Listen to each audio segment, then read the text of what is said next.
이 시간 예배의 자리에 나오신 여러분을 축복합니다. 오늘 저는 앞서 읽은 마태복음 7장 13절부터 29절까지의 본문으로 권위 있는 자라는 제목의 설교를 하려고 합니다. 전해지는 말씀 가운데 하나님의 은혜가 있기를 바랍니다. 오늘 본문은 산상수훈의 마지막 부분입니다. 마태복음 기자는 마태복음에서 예수님의 첫 번째 설교인 산상수훈이 오늘 본문으로 마무리되도록 구성하고 있습니다. 산상수훈을 마치시며 예수님께서는 4개의 개별적인 말씀을 통해 우리에게 가르침을 주시고자 하십니다. 그중 가장 처음으로 말씀하신 것이 좁은 문으로 들어가라는 것이었습니다. 그리고 그 다음은 거짓 선지자들을 삼가라는 것이었으며, 셋째는 나더러 주여 주여 하는 자마다 다 천국에 들어갈 것이 아니라는 말씀이었고, 마지막은 이 말을 듣고 행하는 자는 그 집을 반석 위에 지은 지혜로운 사람과 같다는 말씀이었습니다. 대부분의 사람들은 이 본문을 읽고 예수님께서 행함을 강조하고 계신다고 생각합니다. 그 이유는 어쨌든 예수님께서 결론적으로 나의 이 말을 듣고 행하는 자는 그 집을 반석 위에 지은 지혜로운 사람과 같고, 나의 이 말을 듣고 행하지 아니하는 자는 그 집을 모래 위에 지은 어리석은 사람과 같다고 말씀하시기 때문입니다. 또한 20절에도 보면 예수님께서는 그들의 열매로 그들을 알리라 라고 말씀하시는데, 열매는 아무래도 우리의 신앙의 영역에서 행함에 해당되는 것으로 여겨지기 때문입니다. 뿐만 아니라 예수님께서는 이어지는 21절에서도 나더러 주여 주여 하는 자마다 다 천국에 들어갈 것이 아니요 다만 하늘에 계신 내 아버지의 뜻대로 행하는 자라야 들어가리라 라고 말씀하십니다. 우리는 이러한 면에서 오늘 본문을 예수님께서 행함을 강조하시는 말씀이라고 생각할 수 있습니다. 그리고 이러한 이해는 마태복음의 전체적인 주제를 따르는 것이기도 합니다. 성경에는 마태, 마가, 누가, 요한 이렇게 4개의 복음서가 있는데 각각 그 강조점이나 예수님을 바라보는 시각을 달리하고 있습니다. 그중 마태복음은 무엇보다 행함을 강조하는 복음서라고 할 수 있습니다. 하지만 우리가 이러한 이해를 하게 될 때 우리는 개신교인이지 않습니까? 개신교인. 그러니까 프로테스탄트로서 약간 당황하게 됩니다. 왜냐하면 개신교인에게 익숙한 것은 행함으로 구원을 받는다는 것이 아니라 믿음으로 구원을 받는다는 고백이기 때문입니다. 사도행전 2장 21절에서 베드로는 오순절날 성령의 충만함을 받고 유대인들과 예루살렘에 사는 모든 사람들에게 이렇게 선포한 바 있습니다. 누구든지 주의 이름을 부르는 자는 구원을 받으리라. 아멘. 그리고 사도 바울 역시 로마서 10장 9절부터 10절에서 이렇게 선언합니다.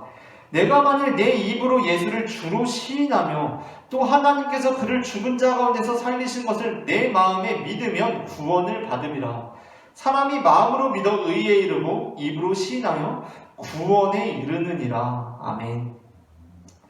그리고 이어지는 13절에서 바울은 베드로와 동일하게 선포합니다. 누구든지 주의 이름을 부르는 자는 구원을 받으리라. 그렇기 때문에 개신교인들은 예수님께서 나더러 주여 주여 하는 자마다 다 천국에 들어갈 것이 아니요 다만 하늘에 계신 내 아버지의 뜻대로 행하는 자라야 들어가리라 라는 말씀이 적잖이 당혹스럽습니다. 고린도전서 12장 3절은 이렇게 말씀하고 있습니다. 그러므로 내가 너희에게 알리노니 성령으로 아니하고는 누구든지 예수를 주시라 할 수 없느니라. 성령으로 아니하고는 누구든지 예수를 주시라 할 수 없느니라. 아니, 예수님을 주님이라고 부르는 것 자체가 성령의 내주하심을 가장 강력하게 드러내는 증거가 되는데 다른 무슨 행위가 더 필요하다는 말씀입니까? 그래서 사실 개신교의 전통에서는 이 본문을 근거로 해서 행함이 아니라 오히려 믿음을 강조해 오기도 했었습니다. 이미 이 본문을 읽고서 이 본문이 명백하게 드러내고 있는 것은 행함이라고 생각하게 된 이들에게는 꽤 억지스러운 주장으로 들릴지도 모르겠지만, 그렇다고 해서 이 본문을 근거로 해서 믿음을 강조하는 주장이 완전히 잘못된 것처럼 보이지도 않습니다. 왜냐하면 오늘 본문에서 예수님께서는 분명 이렇게 말씀하고 계시기 때문입니다. 16절 하반절부터 18절입니다. 가시나무에서 포도를 또는 엉겅퀴에서 무화과를 따겠느냐? 이와 같이 좋은 나무마다 아름다운 열매를 맺고 못된 나무가 나쁜 열매를 맺나니 좋은 나무가 나쁜 열매를 맺을 수 없고 못된 나무가 아름다운 열매를 맺을 수 없느니라. 이 본문에서 열매보다 더 근본적으로 중요한 것은 무엇입니까? 바로 열매를 맺는 나무입니다. 이 본문의 뉘앙스는 가시나무는 절대로 포도를 맺지 않고 좋은 나무는 결코 나쁜 열매를 낼 수가 없다는 것입니다. 나무에 의해서 열매는 결정된다는 것입니다. 또한 이상하게도 예수님께서는 분명 하늘에 계신 내 아버지의 뜻대로 행하는 자라야 천국에 들어가리라 라고 말씀을 하셨는데 그 다음에 이어지는 구절을 보니 예수님께서 불법을 행하는 자라고 평가하는 이들이 우리가 일반적으로 생각하는 행함이 있는 자들, 그러니까 주의 이름으로 선지자 노릇하며 주의 이름으로 귀신을 쫓아내며 주의 이름으로 많은 권능을 행한 이들이었습니다. 오늘 말로 말하면 교회도 잘 다닐 뿐만 아니라 봉사도 열심히 하고 구제도 열심히 하고 세상 가운데 하나님의 나라를 이루기 위해 열심히 노력한 사람들이었다는 것입니다. 말 그대로 행함이 있는 자들입니다. 그런데 예수님께서는 그렇게 행함이 있던 자들에게 불법을 행하는 자라고 말씀하십니다. 그러한 면에서 보자면 예수님께서 이 본문을 통해 말씀하시는 행함이라는 것이 우리가 일반적으로 생각하는 믿음과 견주어지는 의미로서의 행함이 아니라 오히려 행함으로서의 믿음, 그러니까 예수님께서 말씀하시는 행함은 곧 믿음을 뜻하는 것이라고 볼 수도 있다는 것입니다. 그런 일반적인 행함이 아니라는 것입니다. 왜냐하면 행함이 있는 자들에게 예수님께서 불법을 행하는 자들아 라고 말씀을 하셨기 때문입니다. 그렇다면 예수님께서 본래 말씀하시고자 하셨던 것은 무엇입니까? 마태복음 기자가 강조하고 있는 것은 무엇입니까? 행함입니까? 아니면 믿음입니까? 우리가 믿음으로 구원을 받는다는 것입니까? 아니면 행함으로 구원을 받는다는 것입니까? 아쉽지만 저는 오늘 그에 대한 답을 드릴 수는 없을 것 같습니다. 왜냐하면 예수님께서는 이 본문을 통해 우리가 믿음으로 구원을 받는 것인지 아니면 행함으로 구원을 받는 것인지에 대한 말씀을 하시려고 하셨던 것이 아니었기 때문입니다. 그렇기 때문에 우리가 만일 이 본문을 통해서 믿음으로 구원을 받는다거나 행함으로 구원을 받는다거나 어느 편을 선택하게 된다면 우리는 어느 쪽을 선택하더라도 그다지 만족스럽지가 않을 것입니다. 왜냐하면 앞서 살펴본 대로 어느 쪽을 선택하든지 본문상에 찜찜한 구석들이 남아있기 때문입니다. 행함으로 구원을 받는다고 하자니 찜찜하고 믿음으로 구원을 받는다고 하자니 찜찜한 구석들이 남아있다는 것입니다. 그렇기 때문에 우리는 제3의 방식으로 본문을 이해해야 합니다. 오늘 본문에서 예수님께서 말씀하고 계신 것, 그것은 믿음으로 구원을 받는다는 것도 행함으로 구원을 받는다는 것도 아니었습니다. 그것은 우리의 믿음이 행함과 일치할 때 구원이 온다는 것이었습니다. 우리는 모두 믿음의 영역 안에 있습니다. 아마도 이 영상을 보시는 분들의 대부분이 이미 믿음 안에 있는 분들일 것이고, 믿음이라는 것을 좀 더 넓은 범위에서 이해한다면 이미 이 영상을 여기까지 보신 분들은 대부분이 아니라 모두 다 믿음 안에 있는 사람들일 것입니다. 그런데 그러한 의미에서 우리는 두 개의 문 앞에 서 있는 사람들입니다. 그중 하나는 좁은 문이고 다른 하나는 넓은 문입니다. 좁은 문은 우리의 믿음대로 사는 길이며 넓은 문은 믿음과 상관없이 사는 길입니다. 예수님께서는 믿음대로 살아갈 때 생명이 있다고 말씀하십니다. 때로 믿음의 공동체 안에 거짓 선지자들이 들어올 때가 있습니다. 잘못된 믿음을 가지고 살아가는 삶의 양태가 생겨날 수 있다는 것입니다. 그것은 무엇입니까? 좋은 나무마다 좋은 열매를 낼 테니 열매는 둘째치고 그냥 좋은 나무가 되라는 것입니까? 믿음만 좋으면 행함은 뒤따라오는 것이니 그냥 잘 믿기만 하면 된다는 것입니까? 그것이 아니면 좋은 나무마다 좋은 열매를 낸다고 하니 열매로 나무를 판단하면 된다는 것입니까? 행함이 곧 믿음의 지표이니 잘 행하기만 하면 된다는 것입니까? 그것이 아닙니다. 둘 다 거짓입니다. 예수님의 참된 말씀은 좋은 나무는 아름다운 열매를 맺고 못된 나무는 나쁜 열매를 맺는 것이 바로 그리스도인들의 삶이 되어야 한다는 것입니다. 예수님의 참된 말씀은 좋은 나무는 아름다운 열매를 맺고 못된 나무는 나쁜 열매를 맺는 것이 바로 그리스도인들의 삶이 되어야 한다는 것입니다. 그리고 여기서 방점은 당연히 못된 나무는 나쁜 열매를 맺는다는 것에 있는 것이 아니라 좋은 나무는 아름다운 열매를 맺고에 있습니다. 그런데 여기서 겨냥하고 있는 대상은 바로 나쁜 열매를 맺는 못된 나무가 아니라 나쁜 열매를 맺는 좋은 나무에 있습니다. 어떠한 이들이 예수님께 나와 이렇게 소리칩니다. 주님, 저는 살면서 시도 때도 없이 주님의 이름을 불러왔습니다. 예수님을 나의 구주로 고백했습니다. 주여라고 소리도 잘 질렀습니다. 그뿐만 아니라 봉사도 잘하고 세상 가운데서도 하나님의 사람으로서 섬기면서 살았습니다. 그런데 예수님께서는 그들에게 내가 너희를 도무지 알지 못하니 불법을 행하는 자들아 내게서 떠나가라 라고 말씀하십니다. 오늘 본문의 가장 난해한 구절이긴 하지만 이들이 의로운 일을 행했음에도 불구하고 외면을 당한 이유가 무엇이겠습니까? 우리는 계속해서 다루고 있는 산상수훈의 맥락에서 그 힌트를 찾아야 합니다. 앞서 다루었던 6장 1절부터 18절에서 우리는 이미 의를 행하고도, 그러니까 불의를 저지른 게 아니라 의를 행하고도 예수님으로부터 책망받았던 이들을 알고 있습니다. 그들이 누구입니까? 그들은 바로 하나님과의 관계에서 외식했던 사람들, 그러니까 자신의 진짜 얼굴을 가리고 분장을 하고 가면을 썼던 사람들, 도무지 가면을 벗을 줄 모르고 얼굴을 씻을 줄 모르는 사람들이었습니다. 예수님께서 이들을 책망하셨던 이유는 그들이 불의를 저질렀기 때문이 아니었습니다.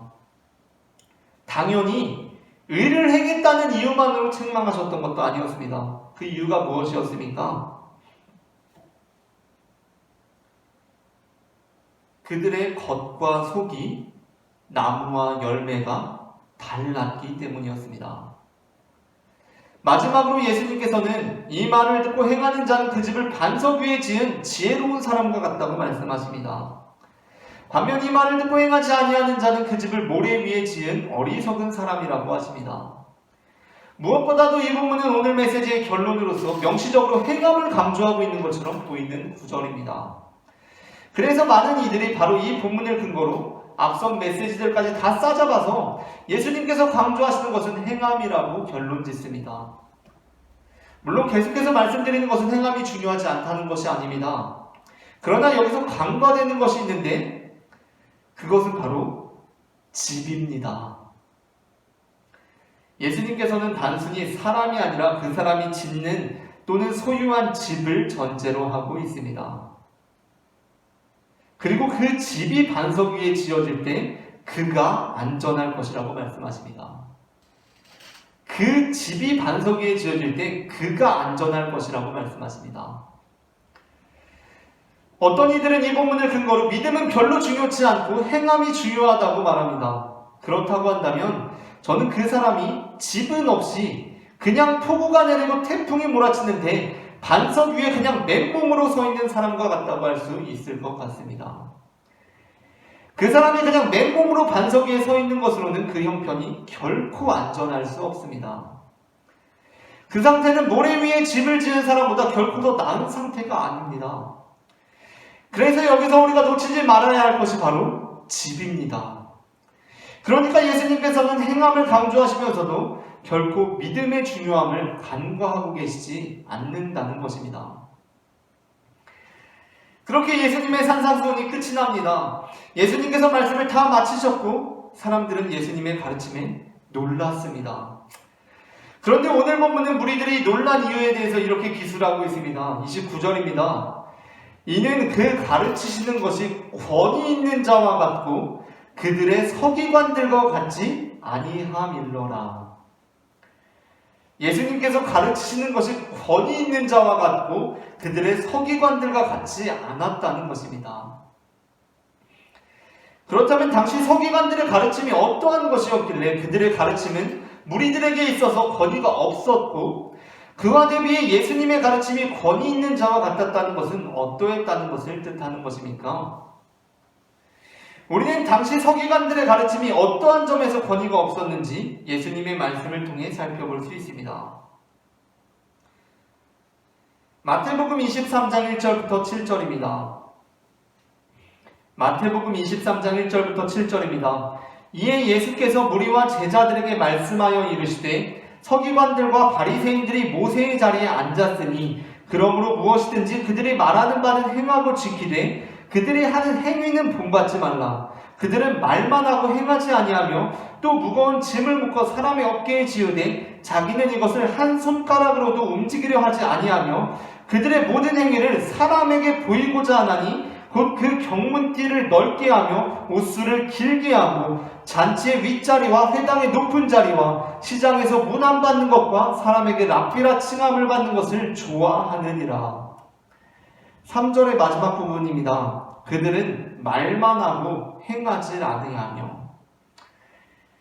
그들은 말만 하고 행하지 아니하며 세상에서 가장 권위 없는 가르침이 있습니다. 그것은 바로 말만 하고 행하지 않는 것입니다. 자동차를 사려고 자동차 대리점에 갔습니다. 직원이 자기 회사 자동차를 팔려고 자기 회사 차량에 대해서 홍보하고 자랑하고 추천합니다. 이것저것 살펴보는데 한쪽에 주차되어 있는 다른 회사의 차량이 시선을 끕니다. 그래서 저 차는 어떤 차죠? 라고 물어보니까 그 직원이 그 차는 제 차입니다. 라고 말을 합니다. 이것은 일종의 코미디 같은 상황입니다. 그 대리점 직원은 자기 회사 차량이 좋다고 그렇게 입이 마르도록 칭찬하고 자랑하면서도 정작 자기는 다른 회사 차를 타고 있는 것입니다.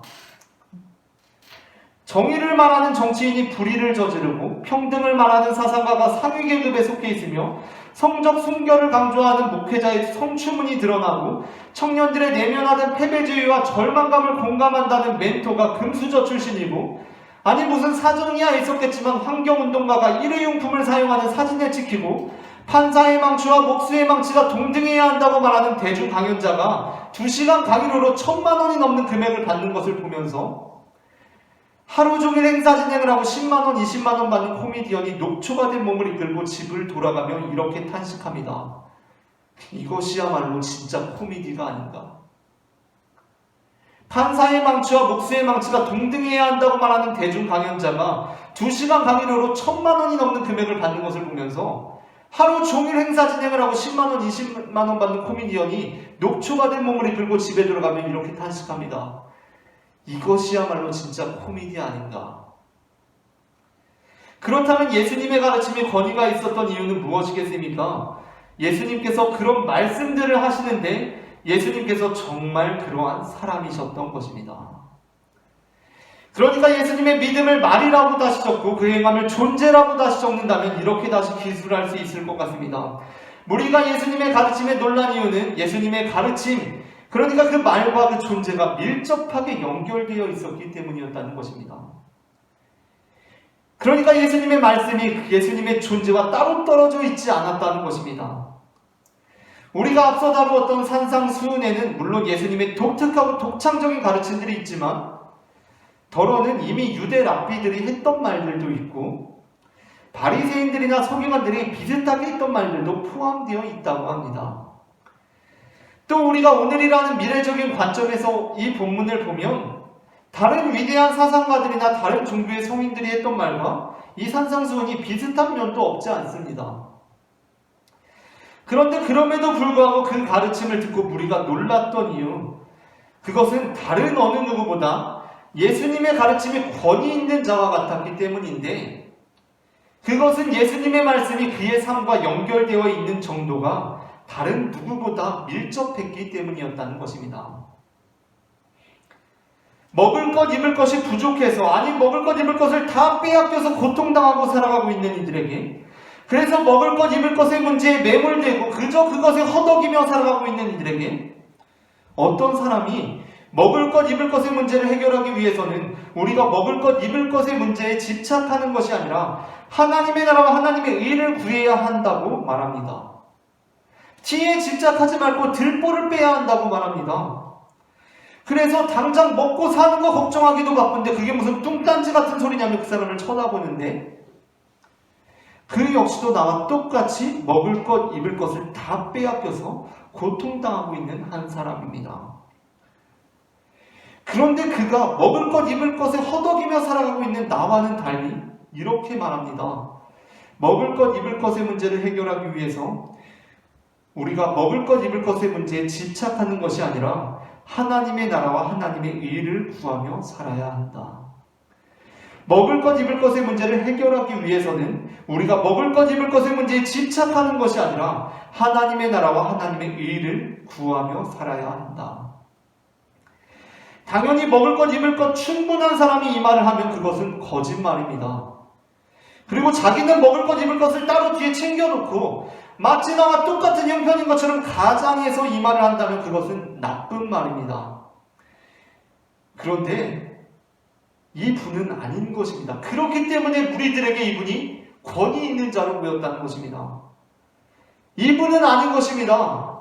그 말이 그 삶과 누구도 뗄 수 없이 달라붙어 있는 사람이었다는 것입니다. 그러니까 그 말이 어찌 권위 있는 자와 같지 않겠습니까? 우리가 예수님을 하나님의 아들로 믿는 이유가 무엇입니까? 당신은 예수님을 하나님의 아들이라고 믿는 이유가 무엇입니까? 당신이 예수님을 하나님의 아들로 믿는 그 이유가 무엇입니까? 그분이 형편없는 인생을 사셨는데 그럼에도 불구하고 어쨌든 권위적인 성경이 하나님의 아들이었다고 하니까 믿는 것입니까? 그분이 그저 그냥 평범한 삶을 사셨는데 권위적인 우리 교회 목사님이 그분이 하나님의 아들이라고 하니까 믿는 것입니까? 권위적인 부모님이 그렇다고 하니까 그런 것입니까? 그것이 아닙니다. 우리가 예수님을 하나님의 아들로 믿는 이유는 그분이 하나님의 아들로 사셨기 때문입니다. 아니 어쩌면 우리는 애초에는 그분이 하나님의 아들인 줄도 사실 몰랐습니다. 그런데 그 삶을 보니까 그분은 정말 하나님의 아들이셨던 것입니다. 그분은 정말 하나님의 아들답게 사셨습니다. 그러므로 우리의 믿음은 믿음 자체만으로 중요한 것도 아니고 거기에 행함이 더해져야 하는 것도 아닙니다. 그것이 문제가 아니라 믿음과 행함이 일치되는 것이 무엇보다 중요합니다. 앞서 마태복음 강의를 시작하면서 예수 그리스도의 계보에서 다루었던 바와 같이 마태복음은 아브라함과 다윗의 자손 예수 그리스도의 계보라라는 말씀으로 시작합니다. 이 표현에서 계보라는 단어에 초점을 맞추게 되면 예수님께서 이 땅 가운데 오셔서 이루실 세상에 대한 표현이지만 아브라함과 다윗의 자손에 초점을 맞추게 되면 이는 예수님께서 아브라함과 다윗의 후예임을 강조하는 것이라고 할 수 있습니다. 아브라함은 로마서 4장에서 바랄 수 없는 중에 바라고 믿은 사람으로서 특별히 자신과 자신의 아내가 아이를 가질 수 없는 나이에 이르렀음에도 불구하고 하나님께서 자녀를 주시겠다고 말씀하신 그 말씀을 믿음으로 의를 이룬 사람으로 소개되고 있습니다. 그런데 한편 야고보서 2장에서는 그렇게 얻게 된 그 아들 이삭을 제단에 바치는 행함으로 의로움을 이룬 사람으로 소개되고 있습니다. 사실 로마서와 야고보서는 우리의 신앙에 있어서 그 강조하는 바가 다르다 보니 이렇게 각각 아브라함의 의를 전혀 다르게 해석하는 점이 없지 않습니다. 그러나 우리가 이 모든 것을 종합적으로 생각해 볼 때 아브라함이 하나님의 의를 이루고 하나님께 의롭다함을 받은 그 본래 이유를 바로 창세기 12장 1절부터 4절에 나오고 있는 본문에서 찾을 수 있습니다. 창세기 12장 1절과 4절입니다. 여호와께서 아브라함에게 이르시되 너는 너의 고향과 친척과 아버지의 집을 떠나 내가 내게 보여줄 땅으로 가라. 이에 아브라함이 여호와의 말씀을 따라갔고 롯도 그와 함께 갔으며 아브라함이 하란을 떠날 때에 75세였더라. 여기서 아브라함은 아브라함의 원래 이름입니다. 여기서 먼저 놓치고 싶지 않은 것은 아브라함에게 하나님의 말씀이 있었고 드러나지는 않았지만 잠정적으로 그가 그 말씀을 믿었다는 부분입니다. 그리고 이 지점에서 말씀드리고 싶은 것은 그가 그 여호와의 말씀을 따라갔다는 것입니다. 지금도 그렇지만 당시 고대 근동시대 사회에서 고향과 친척과 아버지의 집을 떠나서 그러니까 내 출신지 본토를 떠나서 타지로 가는 것은 엄청나게 큰 용기와 결단이 요청되는 일이었습니다. 그것도 75세에 떠난다? 그것은 엄청나게 큰 용기와 결단을 요청하는 일이었습니다. 그래서 삶에 큰 문제가 생기지 않는 한 그러한 일은 불필요한 일이었습니다.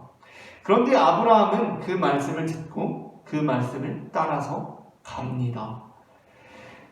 우리는 믿는 사람들을 어렵지 않게 만나는 시대를 살아가고 있습니다. 하지만 그 믿음을 따라 살아가는 사람들은 좀처럼 만나기 어려운 시대를 살아가고 있습니다. 물론 잘못된 믿음을 가지고 잘못된 삶을 살아가는 사람들을 두둔하려고 하는 것이 아닙니다. 테러리스트가 되자는 것이 아닙니다. 하지만 예수님께서 오늘 본문을 통해 잘못된 믿음을 가지고 잘못된 삶을 살아가는 사람보다도 바른 믿음을 가지고 있으면서도 불구하고 잘못된 삶을 살아가고 있는 이들을 겨냥하고 계신 것을 우리는 기억해야 합니다. 예수님께서 오늘 본문을 통해서 잘못된 믿음을 가지고 잘못된 삶을 살아가는 사람보다도 바른 믿음을 가지고 있으면서도 불구하고 잘못된 삶을 살아가고 있는 이들을 겨냥하고 계신 것을 우리는 기억해야 합니다. 예수님께서는 권위 있는 자와 같으셨고 우리 역시 권위 있는 삶을 살아가기 위해서는 우리의 믿음이 우리의 행위와 일치되어야 합니다. 일회용품을 사용하지 않으려고 별로 노력해보지 않은 환경운동가만이, 겉모습만 환경운동가인 사람만이 누구보다 과감하게 일회용품을 사용하지 말자고 말할 수 있다는 것은 아이러니한 진실입니다. 그의 삶에서 일회용품을 사용해보지 않으려고 별로 노력해보지 않은 환경운동가만이 보다 과감하게 일회용품을 사용하지 말자고 선포할 수 있다는 것은 아이러니한 진실입니다. 오랜 기간 병든 노모를 모셔보지 않은 사람만이 그런 일은 자녀로서 당연히 마땅히 해야 하는 일이라며 목소리를 높이기 마련입니다. 그 문제를 두고 씨름해보지 않은 사람은 뜬구름 잡는 소리를 하며 그 문제와 실제로 씨름해본 사람만이 현실감 있는 이야기를 우리에게 들려줍니다. 이 시대 환경 속에서 일회용품을 최대한 사용하지 않으려고 그 삶으로 치열하게 살아가고 있는 사람만이 가장 현실적인 대안을 우리에게 줄 수 있고 그것이 결국 기후변화를 야기하는 환경 문제를 끌어안고서 최첨단 기술 문명과 무한 경쟁 시대를 살아가는 우리의 삶을 구원할 수 있는 가장 적절한 일이 될 수 있다는 것입니다. 말만 하는 거 그건 대단해 보이지만 사실 아무나 할 수 있습니다. 말만 하는 거 그건 아무나 할 수 있습니다. 그러나 그 말대로 정말 살아내는 것은 결코 쉬운 일이 아닙니다. 좁은 문으로 들어가는 것은 어려운 일입니다. 그러나 그 여정 속에서 우리는 믿음으로 우리의 삶을 기만하지 않고 행함으로 인해 교만에 치닫지 않는 지혜를 발견할 수 있을 것입니다. 하나님께서는 예수님께서 부활 승천하신 후에 그의 가르침을 열방 가운데, 그러니까 이방인들에게도 선포할 사람을 찾고 계셨습니다. 그리고 그 사명을 감당할 인물로 하나님께서는 바울이라는 사람을 선택하셨습니다. 그런데 여기서 하나님께서 바울을 선택한 그 이유를 찾는 것이 쉬운 일이 아닙니다. 그러니까 하나님께서 바울을 예수님을 이어서 어떻게 보면 그 후계자로 삼은 것을 설명하는 게 쉬운 일이 아닙니다. 참으로 하나님의 선택은 주권적이라는 고백밖에 할 수가 없습니다. 베드로도 아니고 야고보도 아니고 요한도 아니고 왜 갑자기 바울이라는 생각이 든다는 것입니다. 왜냐하면 바울은 예수님께서 부활 승천하시고 나서 예수님을 추종하는 자들을 박해하는 데 열심인 사람이었기 때문입니다. 그렇게 예수님을 추종하는 자들을 박해하는 데 열심인 바울을 하나님께서 선택하셨고 그가 예수 추종자들을 박해하러 가는데 그의 삶에 역사하십니다. 대체 하나님께서는 왜 많고 많은 사람 중에 박해에도 불구하고 예수님을 추종하는 이들이 그런 사람도 아니고 박해하는 사람, 박해에도 불구하고 예수님을 추종하는 이들 중이 아니라 박해하는 사람 바울을 선택한 것입니까? 이것이 굉장히 고민스러운 문제입니다. 저는 하나님께서 바울을 선택하신 이유 중에 하나가 바로 그가 믿는 대로 사는 사람의 전형이었기 때문이라고 생각합니다. 바울은 유대인이었고 바리새인이었습니다.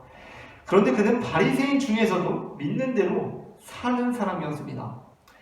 그래서 그는 예수 추종자들이 유대교 신앙을 혼탁하게 만든다고 생각했고 그것이 자신이 믿는 하나님에 대한 도전이라고 받아들였으며 그에 따라 예수 추종자들을 처단해야 한다고 믿었고 정말 그 일을 실천했습니다. 이것이 중요합니다. 그는 정말 그렇게 믿었고 그렇게 실천하는 사람이었습니다. 물론 잘못된 신념을 따라 잘못된 삶을 살아가는 것은 잘못된 일입니다. 그런데 아마도 빌립보서 3장 5절부터 6절 말씀을 살펴볼 때 나는 8일 만에 할례를 받고 이스라엘 족속이요 베냐민 지파요 히브리인 중에 히브리인이요 율법으로는 바리새인이요 열심으로는 교회를 박해하고 율법의 의로는 흠이 없는 자라라는 구절을 살펴볼 때 그는 단순히 교회를 박해하는 것뿐만 아니라 다른 율법적인 면에서도 예수님께서 책망하셨던 일반 바리새인들과는 달리 말만 하고 행하지 않는 자가 아니라 정말 그대로 살았던 사람이었을 확률이 높다는 것입니다. 이렇게 생각하고 나니까 이것이 저에게는 굉장히 큰 도전이 되었습니다. 무엇이냐 하면 저는 제 믿음과 일치된 삶을 살아가지 못하면서도 한편으로 잘못된 믿음과 일치된 잘못된 삶을 살아가는 사람들을 보면서 은근히 그래도 저 사람들보다는 그나마 제대로 된 믿음이라도 갖고 있는 내가 낫다고 여기면서 살아왔습니다. 그러니까 저 스스로는 믿음을 가지고 믿음과 일치된 삶을 살지 못하면서도 잘못된 믿음을 가지고 그것과 맞는 잘못된 삶을 살아가고 있는 사람들을 보면서 그래도 저 사람들보다는 내가 낫지라고 생각하고 있었다는 것입니다.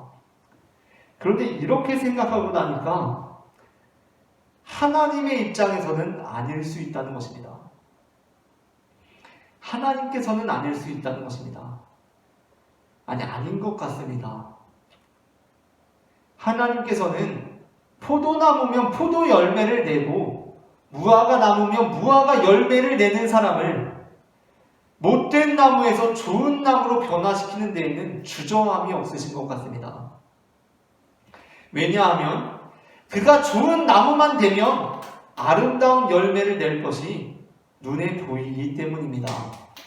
그런데 포도나무인데 무슨 막 가시가 나고 포도나무인데 가시가 나고 무화과 나무인데 엉겅퀴 꽃을 피우고 있으면 그 사람을 사용하거나 그 사람을 변화시키기가 상당히 주저되는 것입니다. 하나님께서도 예측이 안 되기 때문입니다. 초대교회 당시 하나님의 구원이 예수 그리스도를 통해 이방인들에게도 미치게 되었다는 메시지는 우리가 생각하는 것보다 훨씬 파격적인 메시지였고 하나님의 구원에서 이방인들은 배제된다는 사고가 당시 유대인들 뿐만 아니라 초대교회 교인들이나 지도자들에게도 뿌리 깊게 내려 있었습니다. 그래서 이 메시지, 그러니까 하나님의 구원이 예수 그리스도를 통해 이방인들에게 미치게 되었다는 복음이 베드로를 비롯해서 여러 교회 지도자들에게 납득이 되고 믿어졌지만 그대로 살아내는 것이 결코 쉽지 않은 일이었습니다. 믿어졌음에도 불구하고 그렇게 살지 못했다는 것입니다. 그들조차도 베드로조차도 교회 지도자들조차도 믿었지만 실제로 살아내는 데에는 굉장한 장애가 있었습니다. 그들에게 뿌리 깊게 내려있는 이전의 생각들, 신념들, 문화들이 있었기 때문입니다. 그 사례가 갈라디아서 2장에 나옵니다. 갈라디아서 2장 11절부터 14절입니다. 게바는 베드로입니다. 게바가 안디옥에 이르렀을 때 책망받을 일이 있기로 내가 그를 대면하여 책망하였노라.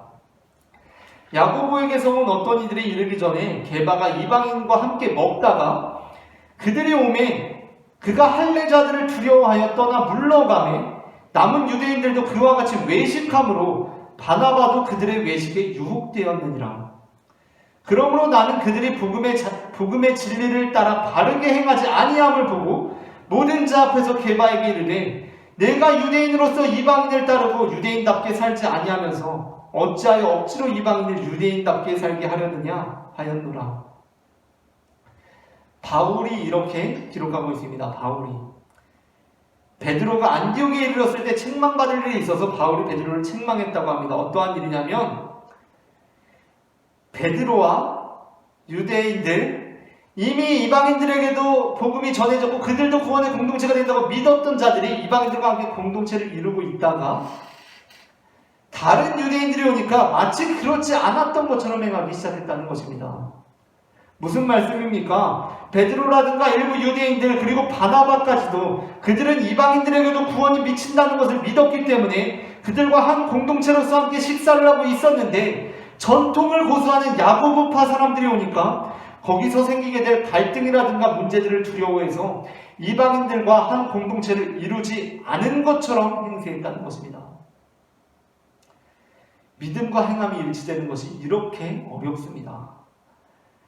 그만큼 이방인들에게 복음을 선포하는 것이 유대인들에게는 굉장히 넘을 수 없는 장벽 같은 일이었는데 그런 일을 해낼 만한 사람으로서 하나님께서 선택한 사람이 바로 그냥 믿는 대로 행하는 사람, 그냥 포도나무면 포도를 내고 무화과 나무면 무화과를 내는 사람, 정말 그의 믿음이라는 말과 그의 삶이라는 것이 완전히 동의어로 작용하는 사람, 바로 바울이었다는 것입니다.